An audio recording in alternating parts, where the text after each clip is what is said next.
Welcome to tonight's KXCR 90.7 Fireside Chat. We are a nonprofit educational radio station. I'm your host, David Daly.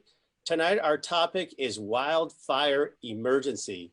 County emergency managers and their officers are responsible for the response in each county. Getting feedback directly from our county officials is the best way to understand and quickly address the immediate needs of our diverse communities.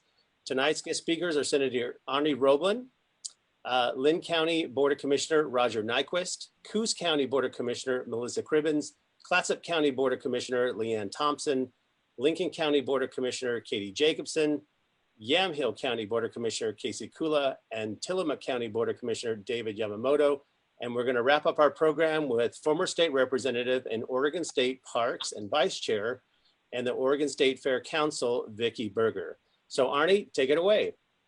Again, I want to say thanks to everybody. I'm going to call it the Hearthside Chat tonight because we're at the hearts of many of these counties tonight.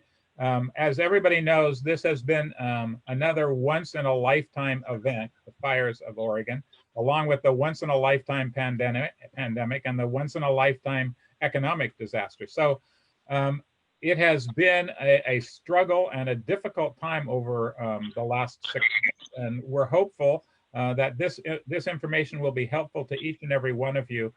We will also, I hope, be posting on our chat some of the information that Oregon State University has put out about how to get a hold of things and places to send large animals and all sorts of other information. We'll try to get that out as often as we can in our chat so people have information. But I know each of the counties have their own websites and they're doing a lot of stuff. I will tell you that for the last 5 months in my district, which represents most of the coast, in fact, all of the counties represented here except for Clatsop.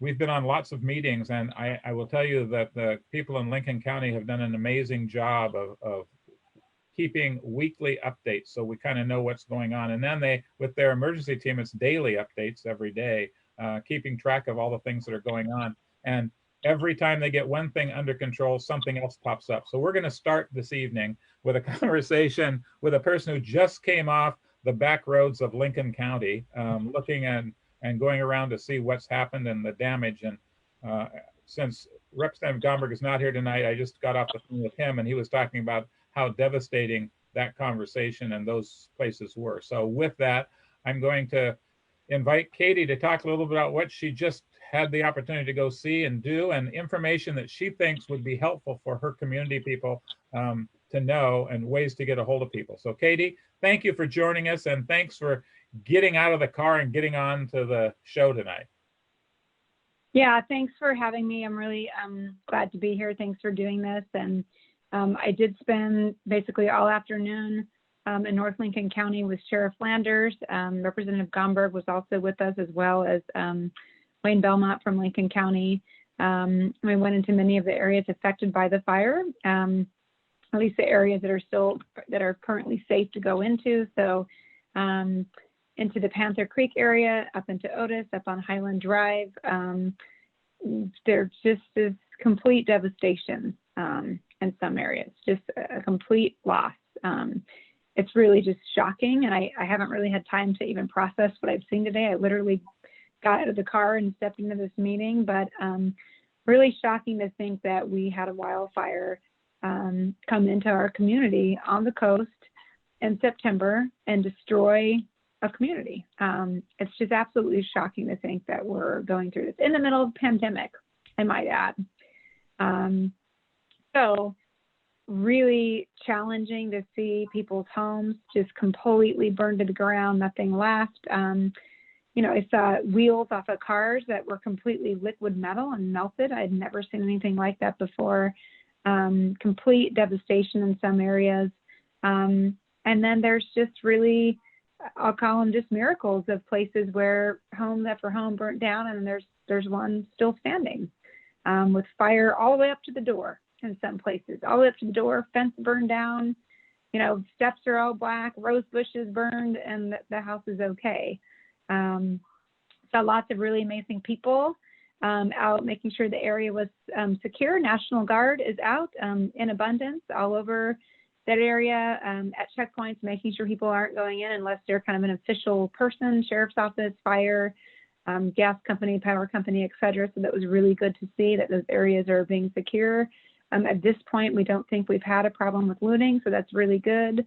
And lots of other people in there working, cutting down trees so they don't take over power lines again and that kind of stuff, trees that were burned in the fire, and still firefighting crews in some of those areas. Even though the fire has already come through, we saw a tree that was still on fire that a crew was still taking care of. So one thing I wanted to tell people that if they don't already know is if you are still wondering about your home and don't know if it's still standing or not, you can call the Lincoln County Call Center, 541-265-0621. These are local community volunteers and county employees, so they know the area. Sometimes you even might get, a friendly voice of a commissioner or two or other people you might know. We're open 8 a.m. to 8 p.m., 7 days a week at this point. And you can call and ask them to put you on the list to have your house checked by a sheriff's deputy. So they basically can just do a drive-by for you and let you know if the structure is still standing or not. It's not a full damage assessment, so it won't tell you if it's habitable or what smoke damage you might have, but they can tell you if your structure is still there. So we've had over 300 callers call in just in the last day and a half once we made this announcement. So deputies are in process of doing those checks. And also if you have pets that are basically still at your house, I know sometimes it's just hard to find that dang cat when you need to or whatever. People were evacuating. You can also call the call center and they'll put you in touch with the Lincoln County Animal Shelter or non-emergency dispatch. We saw many animals in the area, many of which were scared and didn't want to come to us, but there was food and water left out everywhere for animals. I was really impressed with the job that Animal Services was doing. You really couldn't go, a quarter of a block without more food and water being out for animals and some live traps and stuff to try to get them there. So they're doing a nice job of trying to take care of things that are still left behind. So I just want to make sure people know the call center. I'll say it one more time, 541-265-0621. They can also answer questions about what roads might be open or the local contact number for the Red Cross or those types of things. Thank you. Thank you very much. And thank you for always being accessible. Even I know when you're in difficult times, we've had a lot of conversations this summer and fall because of each of the different events that you've had to deal with. And as I told you once before, I am pleased that you chose to run because it's nice to have a calm, thoughtful person at the helm of the county right now with the other two that are great people. But I have just been impressed with your resiliency through all of this, and I thank you very much. And the fact that you're sitting right there after being in the car for hours and you need to go take care of dinner and some other kinds of stuff, I wanted to make sure that we got you on early. And if there's things that come up, we'll make sure we get a hold of you. But I just wanted to say thank you very much for being a part of this and being on here tonight. And again, make sure people understand they can call the call center. Katie's already given that number a couple of times.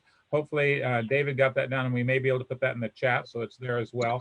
But again, Lincoln County, of all the counties on the coast, clearly got the brunt of the fires, of the pandemic, of the things that have happened the last week or so. So I just want to make sure that I acknowledge the good work and the hard work that you're doing and the call center time. I appreciated the call the other night when we talked and you said that the county commissioners were all on the phone relieving people and they were getting people telling them that they're going to call and report them to the county commissioners. Yeah. They weren't doing as good a job as the other person was. But I appreciated in the midst of all of this, there was some humor going on as well. And the county commissioners were stepping up to do the little things that need to happen as well. So I just want to say thank you.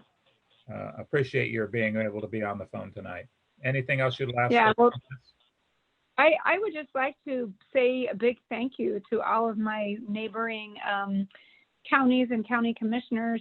All of you at some point in the last week had a large majority of my population as Lincoln City had to evacuate. So some went north into Tillamook County, some went into Yamhill, some went into Benton. I don't think we had a lot in Florence, but you just never know. But so I think everyone did an amazing job of setting up shelters and resources for those people coming from Lincoln and to other places. So we're just really grateful for that we have good neighbors that kind of came to our rescue and helped us when we needed it. So thank you so much. Thank you. Take care of yourself, Katie. Enjoy. Thank you. Be safe. So I saw that Roger Nyquist just come on, and I will bring him up next. He's from the Valley, but again, a lot of stuff has happened in the Valley, and we thought it would be great to have another county commissioner from over in the Valley coming on to be with us. And Roger, as you know, we go from place to place. So Katie will be dropping off, and you're going to be here.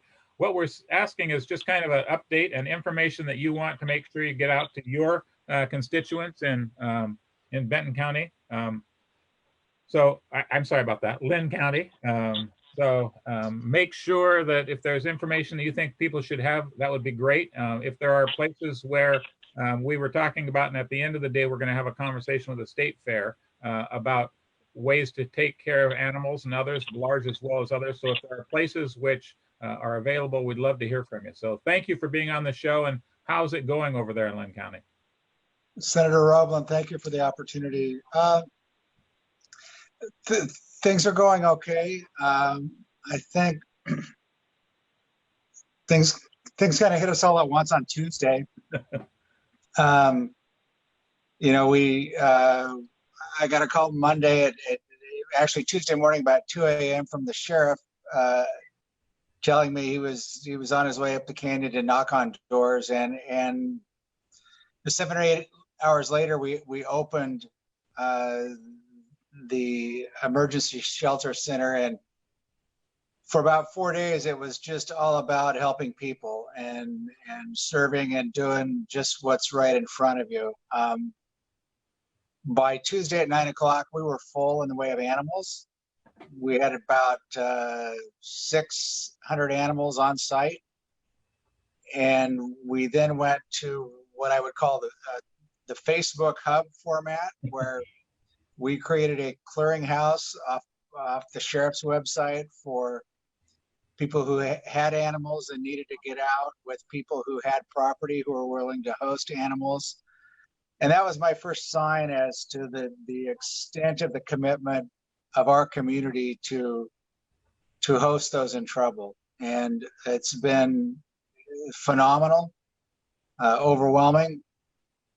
It's all good stuff, really good stuff. We've raised about 60 grand locally. Wow. So we are started yesterday, transitioning out of emergency shelter mode and getting people who were still left at our facility into hotels and motels. About probably 2/3 of the livestock have left back to their homes, luckily, fortunately. And so now reality is set in, and I toured the area that was impacted by the fire on Sunday, and we got a long road ahead of us. I mean, there are areas along the river in the Santiam Canyon that are wiped out. And where do you go? How do you start? And so, in addition to taking care of the victims and their immediate needs, we're now at a place where we're trying to figure out where to go from here. I think that everybody, from the victims to the rest of the county and constituents, they want something to be hopeful for. And so we just got to stay at it one day at a time. So thank you for that. And thanks for being there, being a county commissioner at this particular time, not something you planned for, not something you signed up for, but whatever happens, when it happens, you are there. And I think, Roger, you're another one of the examples, as are all the people on this phone call, of people who step up at the time that they're needed to do the things that have to be done, help our communities. The next part is going to be the longest and hardest, I think, and that's the rebuilding all of this and trying to figure out, how do we clear this stuff up? How do we get the rubble out? How do we move? I know that Katie just talked about, they got foresters up there cutting out some of these dead trees so they don't fall on power lines and do some other stuff. I know our power companies are trying to figure out which lines they can open up again because they don't want to start another fire because the pole's already down. So they've got to check out all of their lines. So I know that's all happening up there. How are those efforts going right now for you? And have you started to transition into recovery as opposed to the taking care of life safety? The city of Lyons opened back up today, moved out of phase 3, which is a very positive step. I think the city of Mill City will likely reopen tomorrow in that regard. But you're right, just the basic safety and utilities and all of those things, you can't have folks back if you're not ready for them. So I think that's been more work maybe than everybody anticipated. It was one thing to get the fires put out and get the roads cleared, but those last details folks are working through now, and they're working very hard at it. So, one of the concerns and challenges is we're a little bit different in Oregon. We have a state land use law system, and I'm concerned that doesn't, while it's great in protecting some beautiful areas and it prevents sprawl, I'm concerned that will slow down recovery opportunities. On a positive side, it used to be that if your home burnt down and you were in your home existed prior to land use planning starting in Oregon, you had 1 year to get the permit to rebuild your home. And Senator, maybe you remember this. At some point, that rule changed, and so it's now 5 years. That was a welcome bit of news and relief to folks, because people I talk to are just at a loss as to where to go from here. They don't know what they're going to do. They're going to have to talk to their insurance companies. As you said, the cleanup process itself is daunting. We've got many properties and the community of Gates specifically right next to the river, and so how we get started on getting this stuff cleaned up so all the debris doesn't just wind up in the river, which is the source for Salem's drinking water, by the way, right, is an important detail right now for sure. So I can only speak for myself, and as you know, I'm retiring, so it's going to be difficult. But at the next session, I know that people are going to be open to having the conversations about how do we go about doing this, how do we help people, how do we make sure that if you had a place, you can get it built again, and those things. So I think that's an ongoing conversation. Thank you for bringing it up.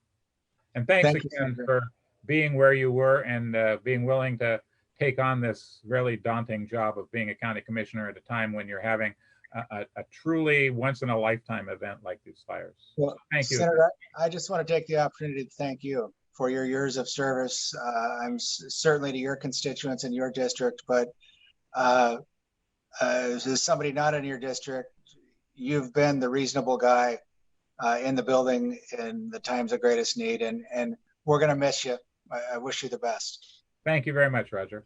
So we're going to go up to the northern coast. We're going to go up to Leanne Thompson, there she is, who's up in Clatsop County, one of those amazing named counties, because Clatsop has always been a part of the tradition of Oregon, and the natives that were there, and our trail all the way to the coast from the East Coast. So again, not as many fires, but you certainly have had the smoke. How's it going up there, Leanne, and what are you doing these days? Well, Senator Roblin, I just have to stop right now and echo the praise of you, because not only are you a good guy, you are one of the most skilled and powerful negotiators for the moderate middle that we've been blessed to have. I hope that we can carry on your tradition in your absence. So thank you for that. Clatsop County dodged a bullet.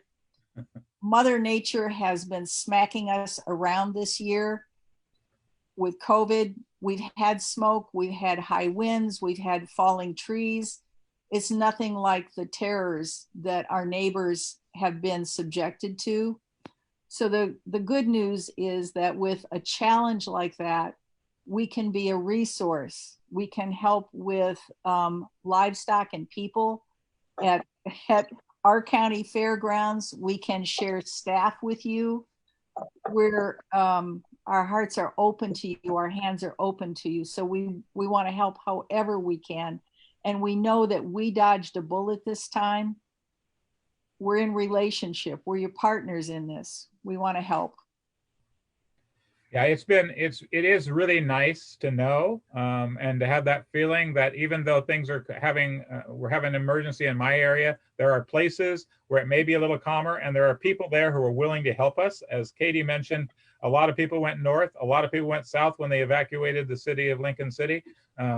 It's nice to know that we have communities out there that are willing to help us. I know that you guys got hit on spring break, those many years ago, but it seems like, when all the people came visiting your county, and all of a sudden you started getting some COVID cases. So you have had your opportunities. And again, it always falls on our county commissioners. I mean, our cities and our mayors and those people have their opportunities and their things too, but a lot of our counties and that space in between those cities is really important. And I thank you for being willing to take on that task as a county commissioner up there in Clatsop County. So again, thanks. Anything else you'd like to tell the audience out there about what you can do and where you're at? I know you took a drive today and you saw a lot of smoke, but there's a lot of smoke, and with the wind patterns, the smoke comes, leaves, comes back again. The trees that fall, we're lucky. Mostly they didn't fall on people, and we've had neighbors out helping. I took a ride up to the heart of the county today and saw that we did have rains up in the upper hillsides. We need more rain. We Oregonians love rain, never more than this year, never more than this season. Thank you. Thank you again. And thank you for being willing to be on the show tonight. It's really helpful for us to hear a perspective from different people and to know that there are people out there that if their members of the county are concerned or nervous or all of the different things that happen in this time that we're in, that there are people that they can call. And our county commissioners are one of those groups of people. And I know you have people set up to take care of that and to answer phones and to help them, whether it's the sheriff or the fire department, all of those people. Absolutely. Absolutely. Community volunteers, community people being in relationship on the phones, in person, at the post office, in the stores, out there with chainsaws, out there doing whatever they need to do. And again, we're here for our neighbors. We're in relationship with you. It's the power of community.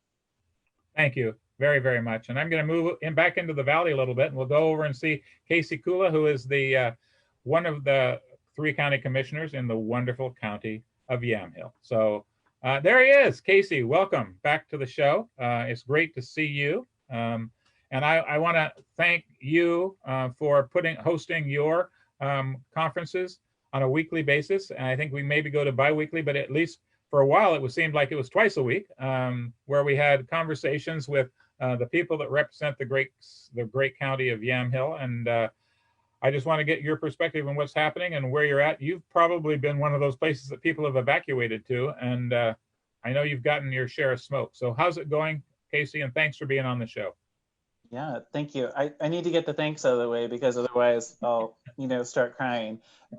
Yes, and for the folks out in the audience, Fireside Chat, Senator Roblin, despite having a tiny sliver of Yamhill County as part of the Senate district, has joined us for, I think it's 48 Zoom roundtables that we, live stream. So ever since the pandemic started, it was at the end of March. So thank you for choosing to know more about a very small part of your district.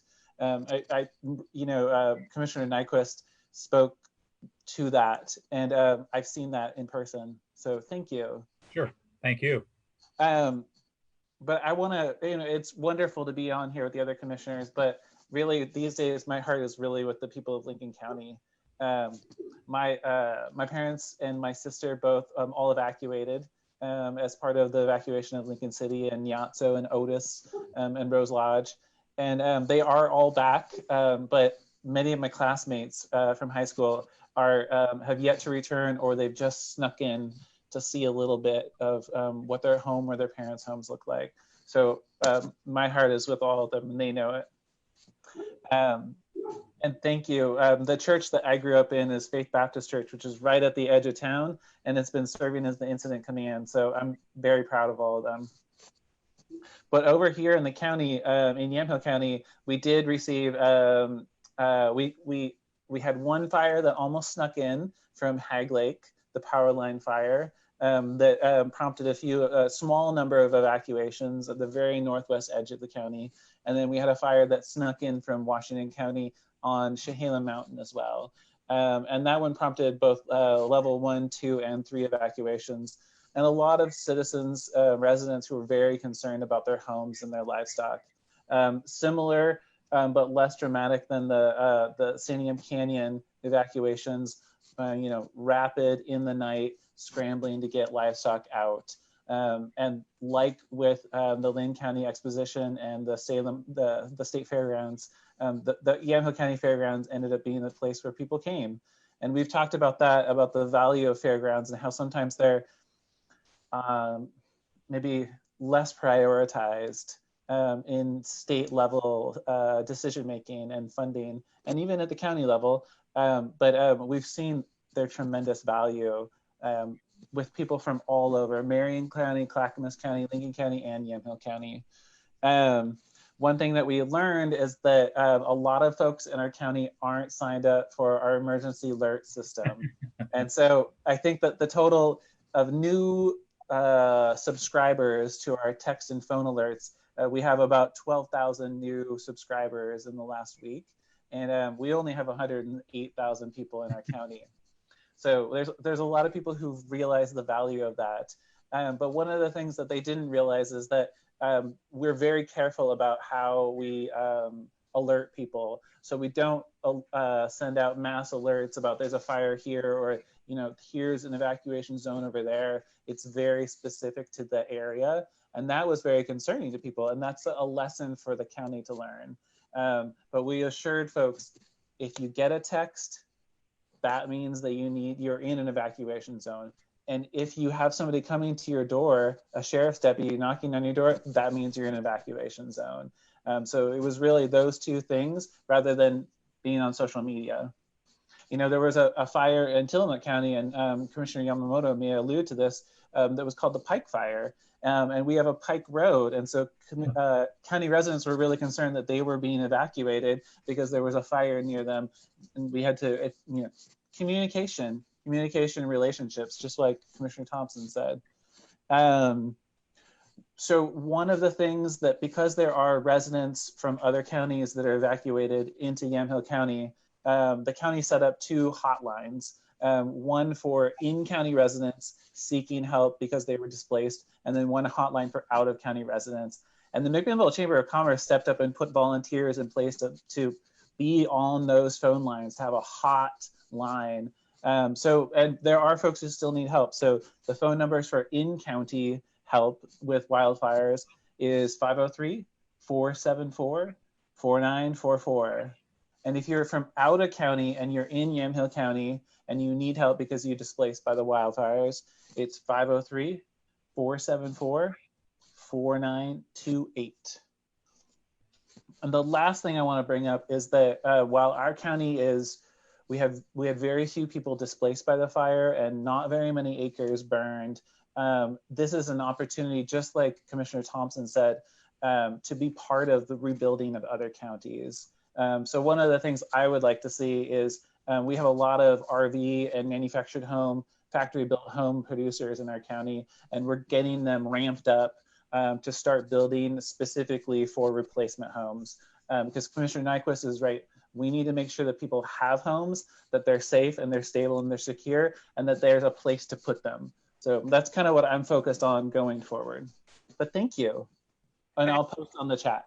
And thank you, and thanks. It's always, the other thing is, I think always important to recognize is that each of our county commissioners has another life.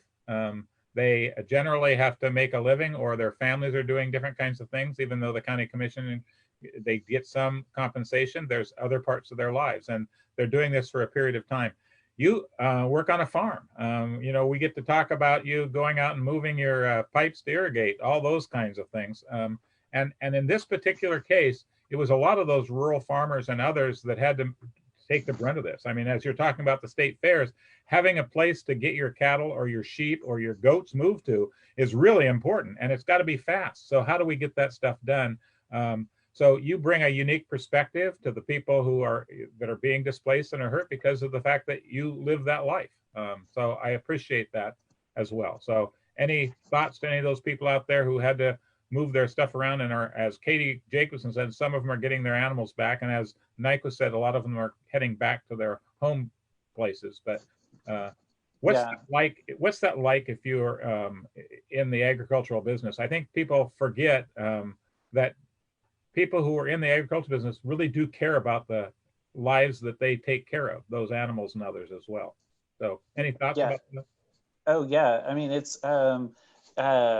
especially for livestock producers, it's a life in their heart that they have to somehow get off of their farm or off of their ranch and displace them. And for some of those farms, we have friends who are in the the oak belt that's more prone to fires, and their animals never leave the farm because they want them to have the least stressed life as possible. So to load them in the dark into a trailer, they've never been in a trailer, and to move them and drop them off in a space. And sometimes people come and they pick them up with their trailers because they're good Samaritans, and they drop them off at the fairgrounds. And the animals, they don't know the people. They've never been in a cage. They've never had other people touch them even. So it's tremendously stressful. But I know from interacting with everybody, I know that every volunteer and every fairground operator has been like,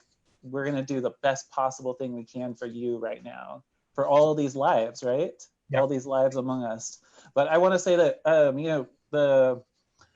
the fires have their own level of devastation to our community, but we need to be really careful that the smoke that's around us right now is also not going to devastate our farm workers, right? We have people in our communities who are out every day, despite having 561 on the air quality index. So that's a group of people that also need to be protected. Thank you very much. And thanks again, Casey, for being on the show today. We really do appreciate it. And thanks for what you're doing in Yamhill County and those meetings that I've had the privilege of attending. So thank you for that as well. So next I'll move on to back to the coast again. And this time, because you mentioned David Yamamoto, I think I will bring on David to have a conversation about what's happening up in Tillamook. They would have had a really big problem if all of those cattle had to be moved. They did have one fire, and David will probably talk about that as we get going. But David, how is it going up in Tillamook? And I know that you got a fairly big influx of people from Lincoln County as well. So how's it going? How's the fairgrounds doing? What's going on in Tillamook County? Things are actually doing quite well right now. Thank you, Senator Roblin. Thank you for hosting this event, and thank you for the invitation to be here. It's a great pleasure to be here with you. Tillamook County is used to emergencies. We are. Every year you hear about our flooding events in Tillamook County. In very late 2019, we had a hazmat event at the courthouse. We had to evacuate the courthouse, and we were out of the courthouse for over a week.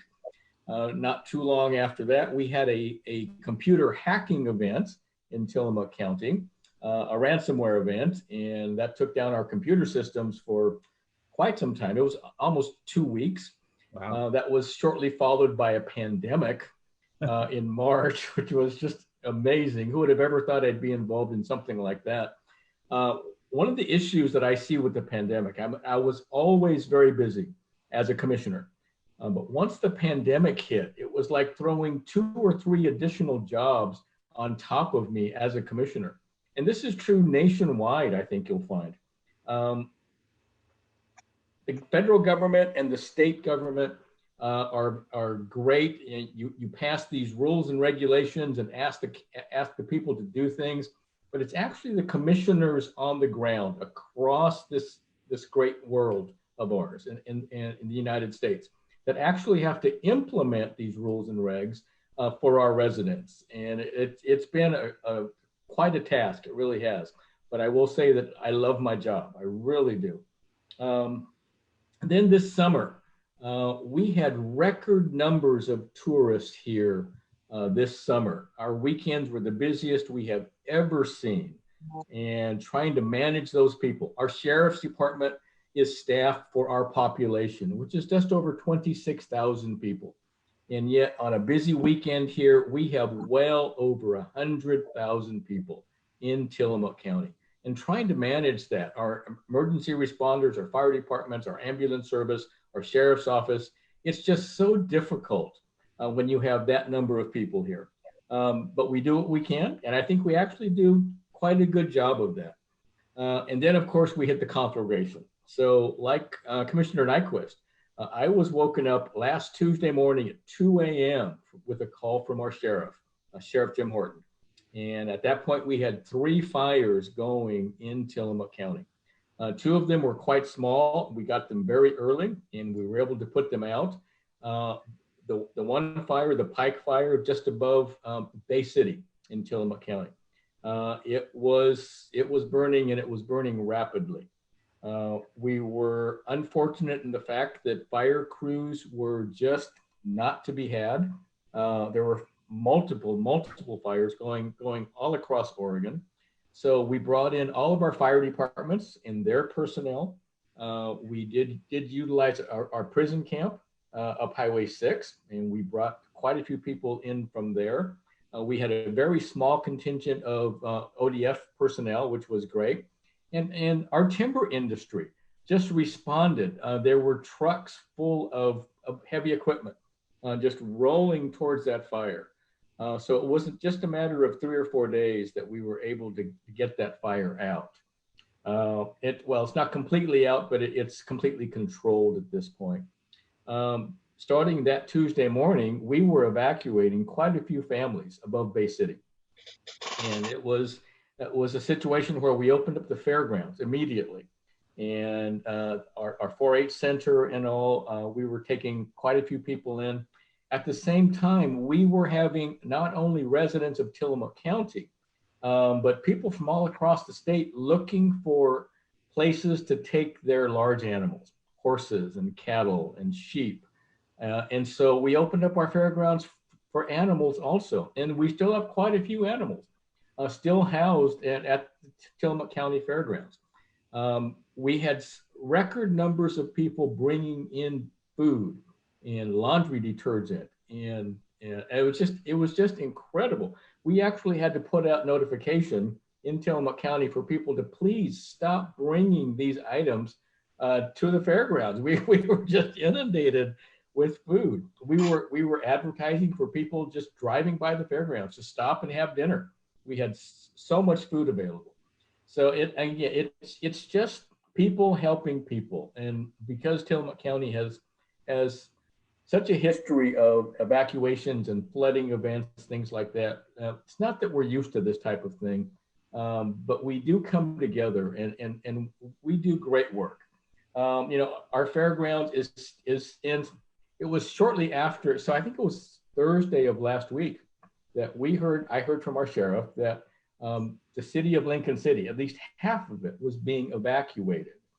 And at that time, Highway 101 going southbound was also closed. Highway 18 going into the valley was closed. So the only escape route out of Lincoln City at that point was north on 101 into Tillamook County. So we were housing quite a few people from Lincoln County at the fairgrounds. We had a backup plan. Once that got full, we were going to house people at the YMCA in Tillamook. And also, as you came to visit, Misty Horton of Nestucca Valley School District in South Tillamook County. She said, Dave, just give me a call anytime, day or night. I'll run over, we'll open up all the school buildings and we'll put people in the gyms and in classrooms. We made sure that PPE was available for the evacuees should they need it. We didn't want people to have a problem with COVID should they be involved with their family. We had plans to put 1 or 2 families in a classroom if we needed. Our fairgrounds is a registered Red Cross evacuation center. So up in the attics of all of our buildings, we had all of these cots and blankets and pillows. And so we really were prepared. Fortunately, we didn't get that many evacuees from Lincoln County, although we did hear over this last weekend, that the evacuation center in Lincoln City was full. Yeah. And so once that filled up, then we were getting more evacuees from Lincoln County. But overall, I think we did quite well. One of the problems we had was with the power outages that we had because of the fires that we had. Dairy cows, and everyone's familiar with the Tillamook Creamery and the ice cream and the yogurt products and all. Cows need to be milked no matter what. And so this was dairy farmer helping dairy farmer, pulling around portable jet generators to operate the milking machines, things of that nature. This is just something that this county does quite well. We've got through the worst of it at this point, but my heart goes out to the many, many Oregonians who are still evacuated because of the huge conflagrations we've had across this state. Over 1 million acres at one point was on fire in the state of Oregon. And our heart goes out to them. And again, we're willing to help any way we can. And David, I just want to say thank you. Mentioning the Stuck at School and all the other things, you are a hands-on county commissioner, as are all of the ones on our count deal today. I see you when I get up there, whether it's at the fair or whatever, you're always around and a part of the community. We appreciate that. I thank you very much. I just wanted to make a note that Leanne Thompson was talking about up in Clatsop County. They're having some lightning right now. And so they're very concerned about that. And she was checking. Casey says there's nothing happening in Yamhill, but that is a big fear that people have about the rain. We want to make sure we don't get some lightning started fires, especially with all of the people out on the fire lines. We just don't have, as you mentioned, it's difficult to find fire crews. So it is. Thank you. And thank you, David. We're going to move down to the south. Thank you for having me. Yep, the county. And so Melissa Cribbins, I have had the distinct honor to work with Melissa over the last number of years as a county commissioner here in Coos County, where I happen to call my home. And we've had our fire and some other kinds of issues. Again, as I have mentioned with all of these county commissioners, every one of them brings with them their past experiences. And Melissa's been a wildland fireman. She's done biology stuff. She's had a lot of interesting experiences, which I think have helped her in the midst of all these crises that are going on. And I really thank you, Melissa, for spending some time with us. How's it going in Coos County? Thanks, Senator, and thanks for putting this together. I think Coos County is feeling reasonably good right now. It's funny because I look back on it, and my husband, Troy, was also a wildland firefighter. And we woke up that first morning after the weather shifted and the temperature had jumped 20 degrees overnight and the humidity had dropped to 30%. And we both knew it was going to be a long day. And I think a lot of county commissioners woke up that morning feeling the same way if they hadn't already been awakened by their sheriff in the middle of the night. So we're really grateful to the firefighters and for the work that they've done. That first day, I think we had 4 or 5 fires in Coos County. We had one that ended up being sizable, and obviously, you know, sizable out here looks a lot different than sizable on the east side because our fires burn in heavy timber, and those are heavy fuels and they take a long time to put out. So our biggest fire was 350 acres. It was on North Bank Lane. 100 acres of that was county forest land. And we lost 100 acres of timber that was either 5 years old or 25 years old, depending on which section it burned in. And we'll have to replant that. But even now, and we've had fire crews out there day and night, and we are at 70% containment. And I think that's a difference a lot of times between what you see when a fire is burning in those heavy timber fuels versus, you know, burning in grass, where you can contain a fire fairly quickly. So 350 acres is the worst of it so far. And we closed down the county forest, to which, you know, the commissioners attribute a lot of avoided fires, frankly, because we're in the middle of bow hunting season. We had a lot of elk hunters out there on the forest when we closed things down. And our foresters went out and patrolled, you know, all day on Sunday and Monday to let people know that the forest was closing and that it wasn't safe to be out there. And so we have been talking about how to reopen, obviously, but we still haven't received any rain. I'm glad not to be getting the lightning that Leanne's getting up in Clatsop County, and we're definitely thinking about them. Right now, our criteria for reopening the U.S. Forest Service dunes is 0.1 inch of rain, and the criteria for reopening the woods is 0.25 inches of rain. We're not even close to that right now. We've been consulting with Coos Forest Protective Association. Those are numbers that they're recommending. And we're just making sure that we remind people that this isn't over. We had several days of inversion with that heavy smoke, which I know everybody has seen. And, we were getting really good humidity recovery during the night. But it still doesn't mean that we're out of the woods. We're still in extreme fire danger. There's still a very real risk of additional fires. And we definitely don't want to end up there. As far as Coos County goes, and I'm sure you're seeing the same thing from your home, but the smoke is pretty much gone right now. And it was a relief to see the sun yesterday. You forget how much you miss it when the wind is gone. And so we have been working hard on like, what's the next phase and how do we keep people reminded of the fact that the risk isn't over. We have been taking animals at the fairgrounds, which is this nice function that the Coos County Fairgrounds serves. We're happy to be able to help out. We didn't lose any residential structures in Coos County, although we did lose a yurt. And our residential firefighters worked really hard in order to protect everything. And we did have some people take animals to the fairgrounds. And we also designated the fairgrounds as our shelter spot if people needed a place to be. And so we have really been looking hard at, what do we need to do? Because the other thing that we've done in Coos County, and I don't know how many people know this, but Myrtle Point High School had part of their high school condemned because of structural issues. And so we've worked with Myrtle Point High School in order to allow them to conduct some of their classes down at the fairgrounds because we're just right down the hill from them. So anything we do, we need to make sure that we're not interfering with the kids, going back to school, even if it is virtually, and the space that the teachers need in order to be able to teach virtually. So we have all of those moving parts going on, and we're just trying to keep everybody safe. I think it goes to show how critical the fairgrounds are in these small rural counties and in these communities, and they really are the heart of the community. In Myrtle Point, people feel an ownership in those fairgrounds. They feel like it's their space, and they like to be able to use it for baseball practice, for soccer practice, for high school classes, and just for a place to get together. And, of course, that's naturally the spot that we would say, bring your animals or bring your trailer if you have to be evacuated. So fairgrounds are more than just a place where we put on the fair. They're truly the heart of the community in so many of these areas.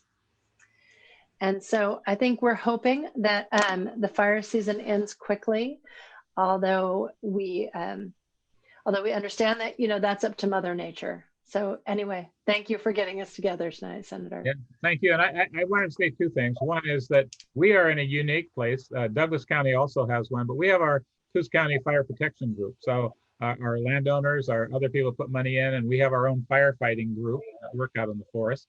So finding what happened up in Tillamook when they were looking for firefighters, they had a real problem because all the crews were out on these fires. We still had a group of people who were here for our Coquille fire, and that might have been one of the saving graces. So anything to say about having our own little fire department called the Coos Fire Protection Agency? I think CFPA is great. I worked for them for 4 years when I was in college. And I can tell you, when I talked to Mike Robison, who's the head of CFPA now, I was impressed at the number of resources that he had managed to maintain in the area just for this initial attack. When I was working, if you had a helicopter, that meant it was, a major conflagration. And the fact that they were able to proactively get a helicopter there, line the fire, and keep it under control, I am sure was the difference between that being a 350-acre fire and a 30,000-acre fire. Because when fires get going like that in big timber, they're really hard to stop. So I was very impressed with the work that CFPA did and with the dedication of the firefighters. They don't do this because they make a ton of money. It's not a ton of money. They do it because they care about the community and because they want to keep people safe. So really have been impressed with their professionalism and the work that they've done this season.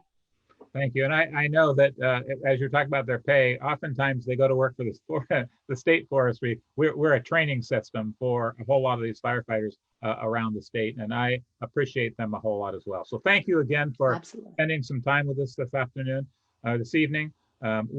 You brought up a really important fact, and I think each of the county commissioners have talked about it a little bit, and that has to do with the fairgrounds and how important they are. So we're going to have a conversation with Vicki Berger, who was a legislator with me from the Salem area. She is now the vice president or the vice chair of the State Fair Board. And so we're going to get Vicki online here to talk a little bit about what's happening at the State Fair. And I think maybe have a conversation about how important fairs are in general, because I know I have to fight really hard every session to get resources out to the counties to make sure we support their fairs. So thanks for bringing it up. Vicki, thanks for being online tonight, and thanks for spending the hour with us. I know that we save the best for last sometimes. As one of my favorite people that I worked with, had the opportunity to work with, who retired before me, which I always was disappointed, but got to work with you on the state floor board because I am also a member from the legislature. What's going on at the state fair, and how are things going in Salem? Things are going as well in Salem as you can expect. It has been a nightmare. I retired from the legislature, and you get asked to do a lot of things when you retire from the legislature. And I said, no, I'm only going to do the really fun things. So I decided to be on the State Fair Board because I love the fair, and I love people like you who love fairs, and the State Parks Commission.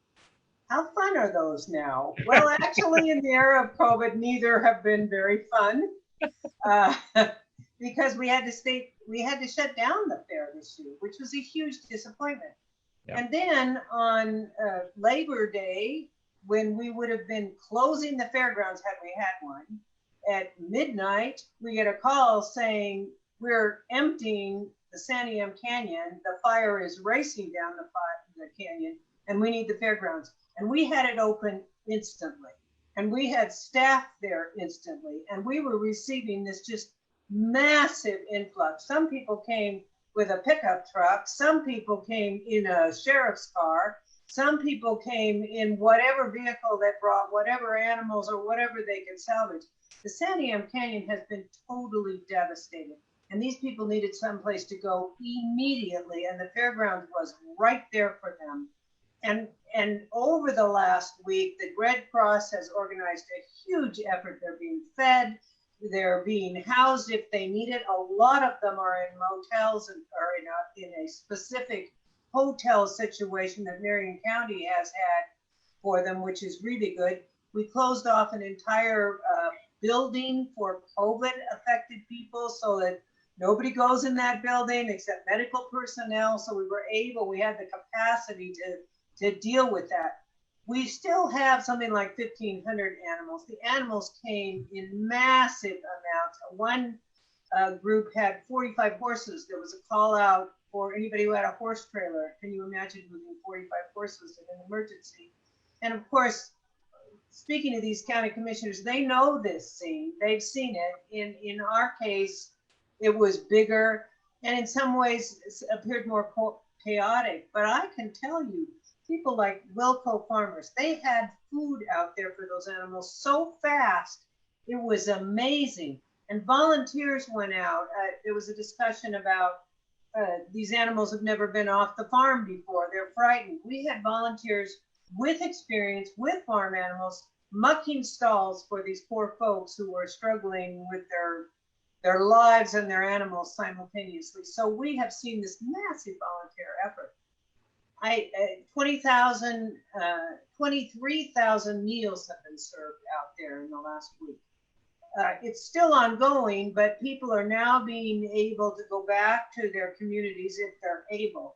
Unfortunately, there's this core of people who the impacts are so horrific, and we now as a state have to gather our resources and start helping them because they can't sleep in a camper at the state fair forever, and they can't be in a temporary motel. We have got to start providing for how they can conduct their lives safely until we can get them back to a situation of housing.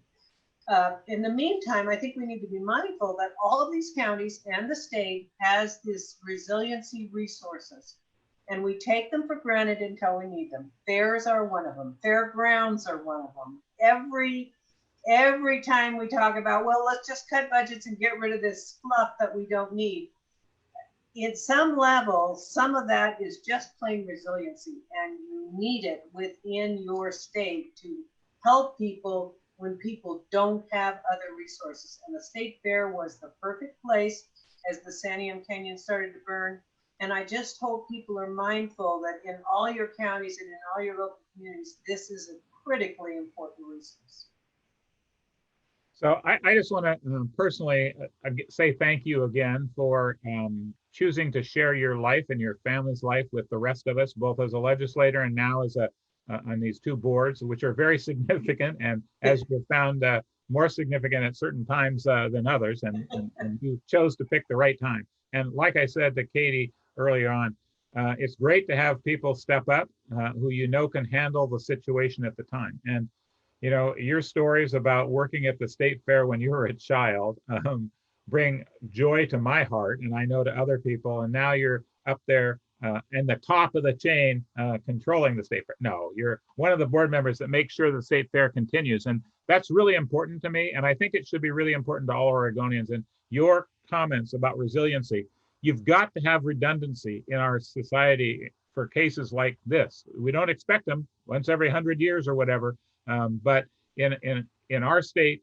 we had the Tillamook burn. We had where the Elliott was a burned out forest. We've had these things happen before at different times. They don't happen often, but when they happen, if you don't have some place for people to go, you're in real trouble. And I thank you for being one of those people that made sure that the state was that the fair was open and ready to go. And our staff, the staff at the state fair are impressive. There's not a lot of them, but they all pull their own weight and they make it work. So again, thank you for being on here and for all that you've done for the state of Oregon. So thank you, Vicki. Thank you, Senator. It's so nice to see you again, and so nice to talk to these county commissioners who are working hard at the local level. Sometimes in today's world, we forget how many people are out there just working in our communities. And we're happy that they kept the fires away from Pacific City, where you have your yes, I will. Historic little cabin. For Commissioner Colo, the fire up on Bald Mountain was within 4 miles of my grandchildren's home, and I was paying very close attention. That's good to know. So if you want, David, you can bring back the other county commissioners just to say goodbye. I appreciate everybody being on. I thank you. Leanne, I hope the lightning calms down and they get at least rain or something with it. It's scary. That was frightening to hear that going on as we were having this conversation. So with that, I'm going to turn it back to David and thank him for doing all the technology to get this to happen. I think he'll bring back Larry at some point, but thank you again, all of you, for being willing to be here tonight and be a part of this conversation. Again, thank you very much and have a great day. Thank you, Senator. Excellent. Thank you so much, Arnie, and all you participants.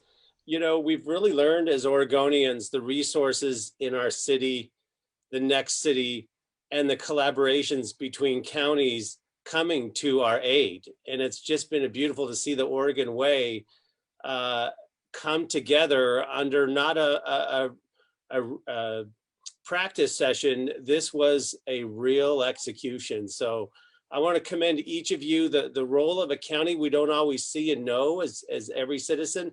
And boy, it has shined tremendously. Please express to your boards, the staff who are back at the offices, they're not told it enough. Each of you commissioners, your job descriptions were expanded, and your wives and your significant others, your day starts earlier and later. So from our entire state, thank you so much for those sacrifices that you've made to rise to the needs of our Oregonians. As the role of this radio station is meant to bring discussions and access to persons like yourself that it's hard to get you on the phone, we're able to reach our state and our listeners and see this access and see how you're getting through these pandemics, through these fires, responding to your neighbors. And there's many radio stations around the state, and our radio station here in Florence, this is our mission at this time, to serve our role of connecting you to audiences in this format. And Larry, I'll turn it to our program manager about a little bit about our radio station, and then we'll wrap it up for the evening. Thank you, David, very much. And I just can't tell everybody how much I'm proud to be an Oregonian right now. You guys have done such a wonderful job of making this state a really beautiful place. And I'm so thankful for all the extra work that you've gone through to keep everybody safe and be on top of everything. KXCR truly wants to be there for that voice and making it happen. And I'm really just very happy that we've been able to do this. And we're always open to anyone who's interested in getting involved with us. You can always contact us. We're always available. I want to thank everybody for this beautiful program and the participation of everyone. Thank you again. All right, so that is our Fireside Chat this week. Stay tuned next week. We'll be connecting with more civic leaders to the front lines of those who are making a difference here in Oregon. Everyone take care and have a good evening. Thank you.